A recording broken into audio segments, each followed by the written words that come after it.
இப்போ 7 பேர் ஃபோன் பண்ணுங்க. மத மாற்றம் பண்ணக்கூடாது. மத மாற்றம் இந்தியாவில் கிடையாது. மத மாற்றம் தான் இது. இது மத மாற்றம் தான் இது. கிடையவே கிடையாது. மத மாற்றம் தான் அது. அப்புறம் அடைக்கலம்னா என்ன? அடைக்கலம்னா என்ன? இங்க இந்துக்கள் மெஜாரிட்டியா இருக்காங்க. எல்லாம் கோயிலுக்கு போய்கிட்டு இருக்காங்க. எல்லாம் சிவராத்திரி இன்னைக்கு கோயிலுக்கு போய்கிட்டு இருக்காங்க. நீங்க மத மாற்றம் பண்ணீங்கன்னா என்ன அர்த்தம்? அது இது தப்பான வேலை. இது பாஸ்டரா யாரை கூப்பிட 7 பேரும் வரணும். இப்ப யாரும் என்னை கூப்பிடவில்லை என்று ஒரு சுவிசேஷகன் சொல்லவே கூடாது. ஆவியானவர் அனுப்புகிற இடத்துக்கு போனோம். காலையில் எழும்பி ஆண்டவர் இன்னைக்கு நான் என்ன செய்யணும்னு கேளுங்க. இன்னைக்கு நான் என்ன செய்யணும்? எங்க போய் சுவிசேஷம் அறிவிக்கணும்? அவர் சொல்லுவார், இந்த கிராமத்துக்கு போ, இந்த தெருவுக்கு போ, இந்த கடற்கரைக்கு போ, இந்த பார்க்குக்கு போ. கொஞ்சம் பேர் உட்கார்ந்துருப்பாங்க. சொல்லு. அதான் சுவிசேஷனுடைய ஊழியம். மாங்காடு வாருங்கள், மகிமை பல பாருங்கள், மாங்கல்யம் காத்திடுவாள், மகிமை பல புரிந்திடுவாள், மாங்காடு வாருங்கள். 7 பேர் வரணும். உடனே கிளம்பணும். நான் இருக்கிற ஊர்ல இந்த மாதிரிலாம் செய்யவே கூடாது. கிளம்புங்க. முதல்ல கூப்பிடுங்க முதல்ல. இல்லீகலா எதுக்காக அந்த இடங்கள்ல உங்களை எதுவும் பண்ண மாட்டாங்க அப்படின்னா, இல்லீகலா என்ன அடி கொடுக்கறது. இயேசு கிறிஸ்துவை பற்றி சொல்றியா அப்படின்ட்டு ஏன் அடிக்க மாட்டாங்க? எப்பா நிறைய மிஷினரி ஊழியம் அங்கங்கெல்லாம் அடி வாங்கினாங்க, சீப்போட வச்சு கொளுத்துனாங்க, அப்புறம் கல்லை தூக்கி அடித்தாங்க, கன்னத்தில் அடித்தாங்க, காயம் வர மாதிரி செருப்ப கலத்திலாம் அடித்தாங்க. இயேசு கிறிஸ்துவை பற்றி சுவிசேஷம் சொல்றியான்ட்டு அப்படியெல்லாம் நாங்கள் கேள்விப்பட்டிருக்குமே. ஆனால் இந்த மாதிரி நிகழ்வுகள் நடக்கிற இடத்துல எப்படி அது இல்லீகலாக நடக்காதுன்னு சொல்கிறேன் அப்படின்னா, என்றைக்குமே ஒன்று புரிஞ்சுங்க. ஒருத்தர் உங்களை வீடியோ எடுக்கிறாங்க அப்படின்னா அவங்க நோக்கம் உங்களை அடிக்க மாட்டாங்க. வீடியோ பார்த்துக்கிட்டு இருக்க உங்களை நான் அடிக்கணும் நான் சொல்லிக்கிட்டு இருக்க மாட்டேன். சைலண்ட்டாக என்ன பண்ணுவேன், தட்டி விட்டு போயிட்டே இருப்பேன். கரெக்டாக நீங்களும் அதை தான் செய்வீங்க. அந்த செல்லை அவங்க கையில் எடுத்துட்டாங்கன்னாவே நீங்கள் அந்த இடத்துல என்ன சொல்லுவாங்கன்னா சேஃப்டி ஜோனில் இருக்கீங்கன்னு அர்த்தம். பயப்படாதீங்க. செல்லை கையில் எடுத்துட்டாவே உங்ககிட்ட அவங்க ரொம்ப நாகரிகமான முறையில் நடந்துப்பாங்க. ஐயோ, பெண்களெல்லாம் என்ன பண்ணுறோம், நம்ம ஊழியத்தில் ஒரு 4 பெண்கள் இருக்காங்க ட்ராக்ஸ் கொடுக்கறதுக்கு. ஆண்டவராக இயேசு கிறிஸ்து சுவிசேஷம் அறிவிக்கிற நம்ம ஒரே ஒரு ஆண் இருக்கோம். நம்ம பெண்கள் மேலே கை வச்சா வைக்க மாட்டாங்க. இந்த கேமராவை கையில் தூக்குறவங்க என்ன பண்ண மாட்டாங்க, அந்த இடத்துல அவங்க வார்த்தைகள் ரொம்ப கண்ணியமாக இருக்கும். உங்களை அவமரியாதையாக கூட என்ன பண்ண மாட்டாங்க, ஒருமையில் கூட பேச மாட்டாங்க. என்னடா இங்கே வந்துக்கிட்டு இருக்கியா, இந்த வீடியோ பார்த்துக்கிட்டு இருக்கீங்களா, வீடியோக்கு லைக் போடாமல் பார்த்துக்கிட்டு இருக்கீங்களா, விளங்காத பையல, இந்த மாதிரி என்ன பண்ண மாட்டாங்க. செல்லை கையில் தூக்கிட்டாங்கன்னா சொல்ல மாட்டாங்க. அந்த இடத்துல உங்களுக்கு ரொம்ப என்ன பண்ணுவாங்க, ரெஸ்பெக்டாக தான் பேசுவாங்க. ஆனால் அவங்களோட கருத்துக்களை அவங்க என்ன பண்ணுவாங்க. அப்போ நீங்கள் நல்லா புரிஞ்சிங்க. நான் மறுபடியும் சொல்கிறேன், ஒருத்தர் செல்லை எடுத்துட்டாங்க, உங்களை வீடியோ எடுக்கிறாங்கன்னு தெரிஞ்சிருச்சுன்னா நீங்கள் சேஃப்டி ஜோனில் இருக்கீங்க. நம்பர் 1. 2வது, அது ஆண்டவராக இயேசு கிறிஸ்து உங்களுக்கு கொடுக்குற அருமையான வாய்ப்பு. நான் அந்த இடத்துல இருந்தேன்னா என்ன பண்ணுவேன் அப்படின்னு சொல்கிறேன். நீங்கள் என்ன பண்ணுங்க அதே மாதிரி. மத மாற்றம் இந்தியாவில் கிடையாது.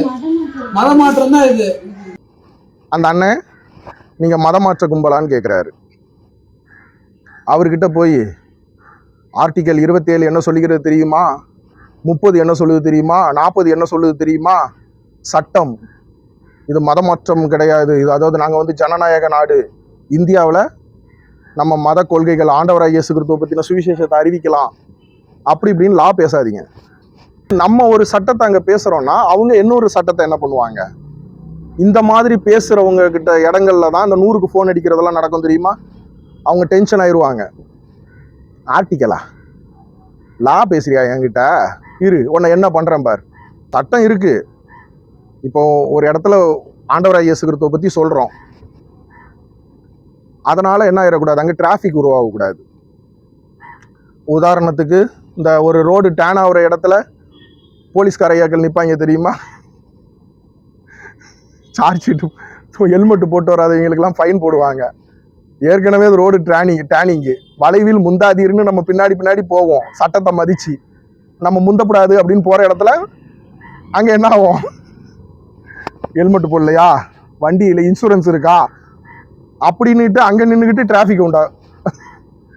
அந்த மாதிரி நம்ம பண்ணலை.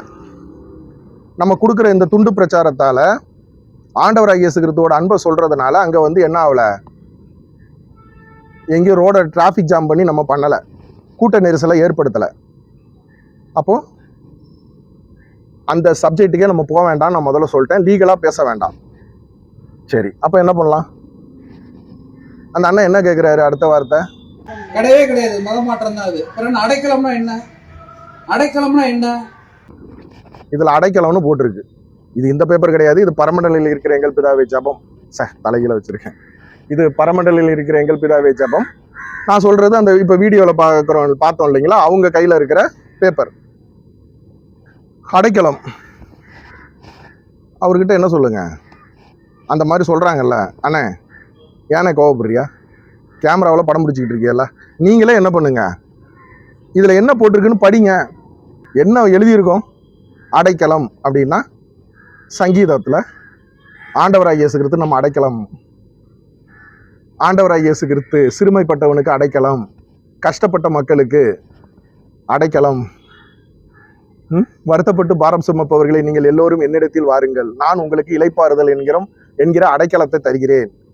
இதானே இந்த வீடியோ பார்த்துக்கிட்டு இருக்க உங்ககிட்ட அடைக்கலம்னு எழுத சொன்னா நீங்க என்ன எழுதுவீங்க? இதை தான் எழுதி கொடுப்பீங்க. நானும் அதை தான் எழுதி கொடுப்பேன். வார்த்தைகள் தான் வேற வேற இருக்கும், மற்றபடி கண்டென்ட் ஆண்டவராகிய இயேசு கிறிஸ்து தான் உன் அடைக்கலம். எவ்வளோ நல்ல ஒரு வாய்ப்பு. ஆனால் நீங்களே படிங்க. அவரு ஆண்டவராகிய இயேசு கிறிஸ்து அடைக்கலமானவர், உன்னதத்திலே இருக்கிற தேவனுக்கு மகிமை உண்டாவதாக, பூமியிலே சமாதானம் உண்டாவதாக, மனுஷர் மேல் பிரியம் உண்டாவதாக, நானே உன் அடைக்கலம், நீரே என் அடைக்கலம், அடைக்கலமான கர்த்தரை ஆகாயமாக்கி கொண்டாய்.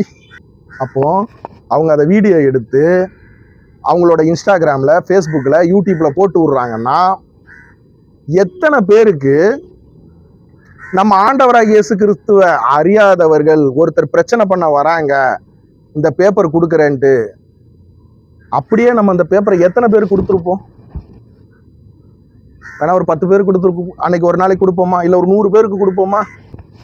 ஆனால் அவர் வீடியோ எடுத்து போடுறாரு பாருங்க, அவர் மூலமா. ஆனால் நீங்கள் இன்ஸ்டாகிராமில் எத்தனை ஃபாலோவர்ஸ்லாம் வச்சுருக்கீங்க? நான் 2 லட்சம் வச்சுருக்கேன். 2 லட்சம் போட்டு கொடுங்க.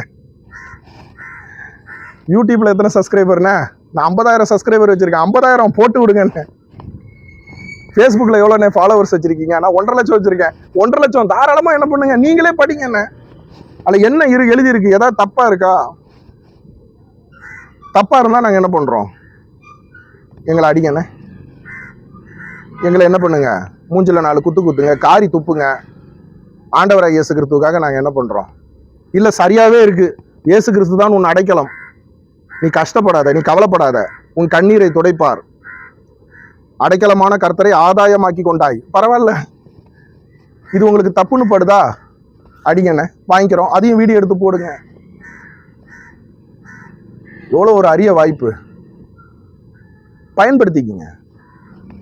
அந்த இடத்துல முகத்தை காட்ட என்ன பண்ணாதீங்க. வீடியோ எடுக்கிறியா, எடுத்துக்கப்பா, நான் தான், என் பேரு, நான் ஆண்டவராகிய இயேசு கிறிஸ்துவுக்காக என்ன பண்ணியிருக்கேன், ட்ராக்ஸ் கொடுக்க வந்தேன். நான் ஆண்டவராகிய இயேசு கிறிஸ்துவோட சுவிசேஷத்தை அறிவிக்கேன். அந்த அண்ணன் வாயாலே இப்போ இதில் என்ன இருக்குன்னு படித்து காட்டுவாங்க பாருங்க. இந்த வீடியோவை பார்த்து கொண்டு இருக்கிறவர்கள் சப்ஸ்கிரைப் பண்ணுங்கள், பக்கத்தில் இருக்கிற பெல் பட்டனை எழுத்தி ஆள் கொடுங்க, அப்படி சொல்லுங்க. அதை விட்டுட்டு எதுக்காக வந்து மறையணும்? எதுக்காக ஐயோ கேமராவில் நம்மளை எடுக்கிறாங்க?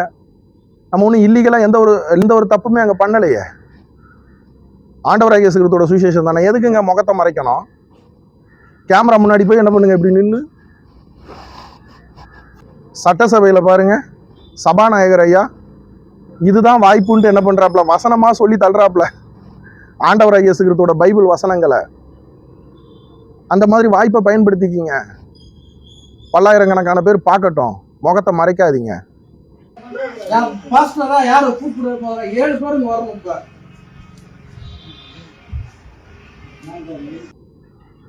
சரி, 7 பாஸ்டர் இருக்காங்கன்னு சொன்னியப்பா, உன்னை அம்சவங்களை வர சொல்லு. வர முடியாது. இந்த மாதிரி பிரச்சனைகள் வரக்கூடிய இடங்கள்ல ஏன் இன்னைக்கு ஒரு சபை, உங்கள் திருச்சபை போதகர் ஒரு சின்ன லெவலில் ஒரு சர்ச் வச்சுருப்பாங்க. அந்த சர்ச்சில் ஒரு டொனேஷன், ஒரு காணிக்கை, ஒரு ஆஃபரிங் இந்த மாதிரி ட்ராக்ஸ் ஊழியத்துக்கு அப்படின்ட்டு என்ன பண்ணுவாங்க. அப்போது ஒரு சின்ன ஊழியம், சின்ன காணிக்கை, அந்த சபை போதகரையாக்கு பேக்ரவுண்டு கிடையாது. அவருக்கு ஆண்டவராகிய இயேசு கிறிஸ்துவோட சுவிசேஷம் என்ன பண்ணணும், அதுக்கு இந்த மாதிரி களத்தில் இறங்கி ட்ராக்ஸ் கொடுக்கறதுக்கு ஒரு டீமை ஃபார்ம் பண்ணி அனுப்பியிருப்பாங்க. அப்போ அந்த ஐயா வேலை என்ன பண்ண முடியாது. ஒரு பிரச்சனை அப்படின்னா அங்கே வந்து நிற்கலாம், இதுவும் நல்ல வாய்ப்பு தான், இருந்தாலும் வேண்டாம். ஏன்னா அவங்க திரும்ப என்ன ஆகும்னா அந்த சபையை பாதிக்கும். நான் தாங்க இந்த சபை போதகர், இந்த இடத்துல சர்ச் வச்சுருக்கேங்க, நான் தான் இவங்களை அமுச்சு விட்டேன். ஓஹோ, உனக்கு அவ்வளோ திமுறா, உன் சர்ச்சு எங்கப்பா, அடுத்த கேள்வி கேட்பாங்க. அப்புறம் அந்த சர்ச்சில் போய் என்ன பண்ணுவாங்க, பிரச்சனை பண்ணுவாங்க. அப்புறம் ஒரே ஒரு ரிக்வெஸ்ட்டு, இந்த மாதிரி சபை போதகர்கள் அனுப்புறீங்க இல்லைங்களா, ட்ராக்ஸ் ஊழியம் அந்த மாதிரி கொடுக்கும்போது முடிஞ்ச அளவுக்கு கிரியை ப்ளஸ் விசுவாசத்தோடு என்ன பண்ணுங்க. இப்போ கடைசியாக கூட பாருங்கள், நாங்கள் திருநெல்வேலி மாவட்டத்தில் இதே தான் ட்ராக்ஸ் ஊழியம். பரமண்டலில் இருக்கிற எங்கள் பிதாவே, உம்முடைய நாமம் பரிசுத்தப்படுவதாக, உம்முடைய ராஜ்யம் வருவதாக, உம்முடைய சித்தம் பரமண்டலில் செய்ய, கர்த்தருடைய ஜெபம். இதை என்ன பண்ணோம், கொடுத்தோம். கொடுக்கறதுக்கு முன்னாடி ரெக்கவரி ஸ்டாண்ட்ஸ் மூலமா திருநெல்வேலி மாவட்டத்துக்கு நாங்கள் வந்திருக்கோம். இந்த எலக்ட்ரல் ஜூஸ் மக்களுக்கு ரொம்ப நல்லது. அதை மக்களுக்கு நாங்கள் கொடுக்கறதுக்காக வந்திருக்கோம். இது ரொம்ப ஹெல்த்தியாக இருக்கும், எல்லாரும் குடிக்கலாம். ஜூஸ் பாட்டில் என்ன பண்ணணும், கொடுத்து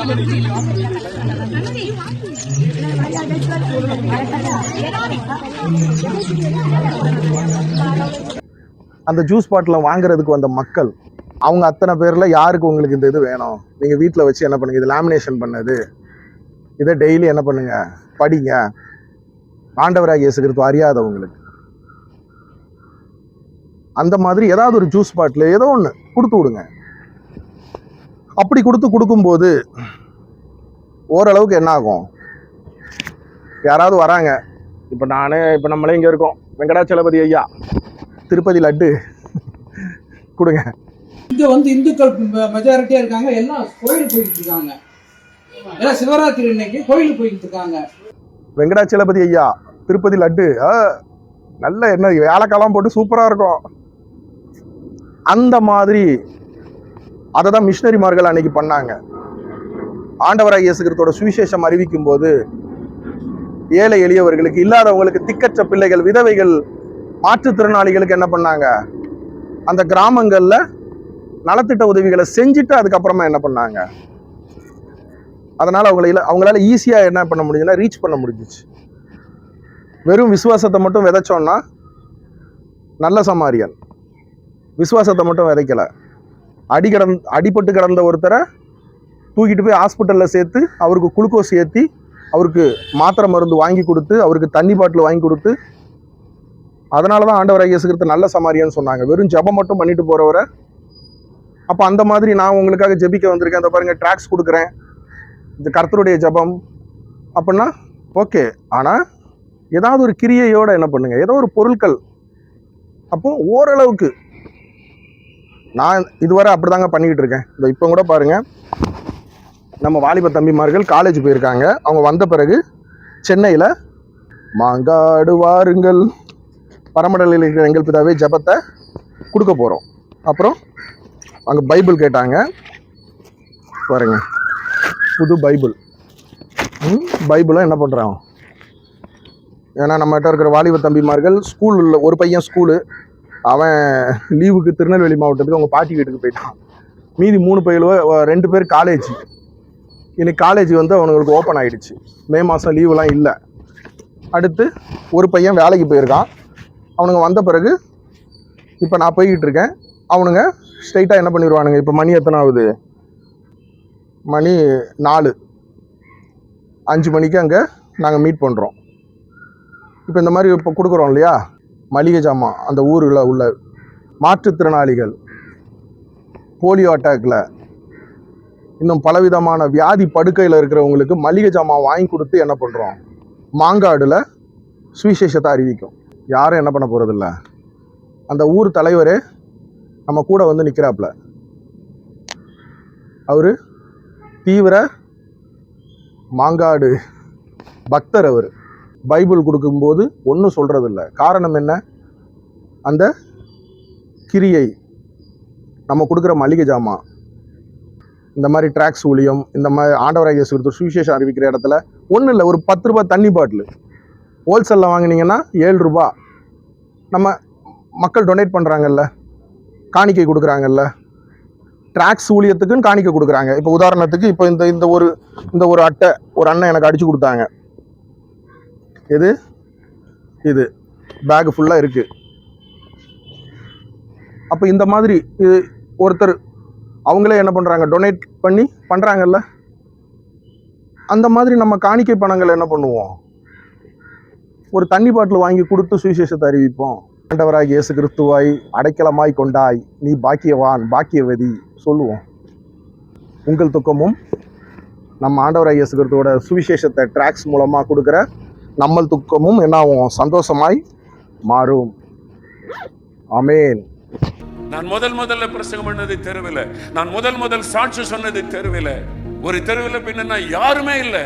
ஆவியானவர் சொன்னார், பேசு, சத்தமா பேசு. ஒரு கையில பைபிள் சத்தமாய். அப்ப மெகாஃபோனும் கிடையாது, ஒண்ணும் கிடையாது. அந்த ஊர்ல இருக்கிற மக்களை சத்தம் போட்டு கூப்பிட்டு, சகோதரனே சகோதரி, உங்களுக்கு நற்செய்தி கொண்டு வந்திருக்கிறேன், வருத்தப்பட்டு பார சுமக்கிறவர்களே என்னிடத்தில் வாருங்கள், இளைப்பாறுதல் தருவேன் என்று இயேசு சொல்லுகிறார்.